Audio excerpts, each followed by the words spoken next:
quoi de mieux pour approcher les gens d'offrir quelque chose.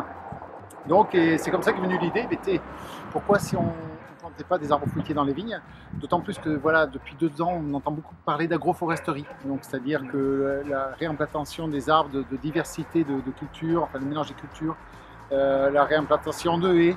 Et donc les arbres fruitiers, c'était une solution pour voilà, d'une part améliorer la biodiversité des parcelles de vignes, mais aussi en même temps de recréer du lien entre le monde agricole et les autres, puisqu'en fait les gens, en venant se servir en fruits, peuvent aussi se rapprocher des viticulteurs propriétaires des parcelles, peuvent aller les voir aussi, pourquoi pas goûter leur vin, leur en acheter. Il y a aussi une démarche de promotion de nos produits.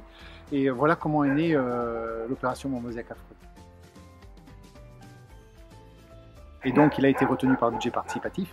Ça a été une belle opportunité pour que ça soit réalisé très rapidement. On l'aurait peut-être fait, mais pas à cette échelle-là, c'est sûr, et peut-être pas aussi vite. Après, il y a aussi une application qui est développée.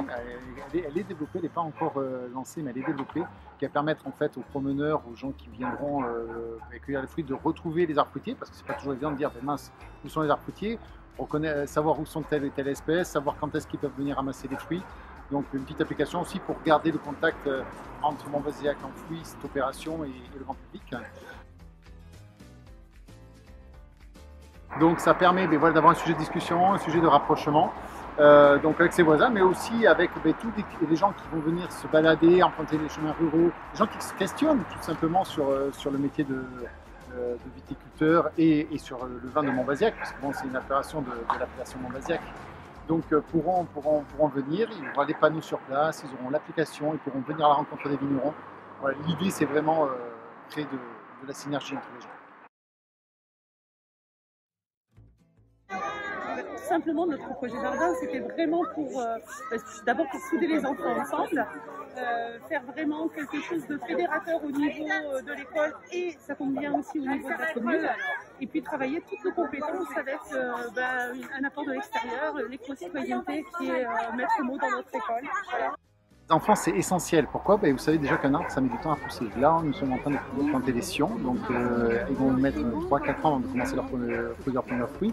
Ils sont sans doute en pleine production d'ici une quinzaine, voire une vingtaine d'années. Donc nous, on aura peut-être fait notre temps et eux, ils seront rentrés en vie active. C'est la génération de demain. C'est eux qui demain seront en charge de poursuivre en fait l'œuvre de l'humanité. Donc c'est aussi pour eux. Donc je pense que les associer à ça dès maintenant, leur dire que planter un arbre c'est important. On parle beaucoup du problème de réchauffement climatique. Je veux dire, c'est pas nos quelques arbres qui vont solutionner le problème, mais on va dire c'est un début, c'est un état d'esprit, c'est une impulsion qu'on peut mettre dans leur culture, comme quoi les arbres c'est important, la végétation c'est important, la nature est importante et qu'on peut en tirer des bénéfices. Et à côté de ça, je pense que c'est les sensibiliser au monde de demain.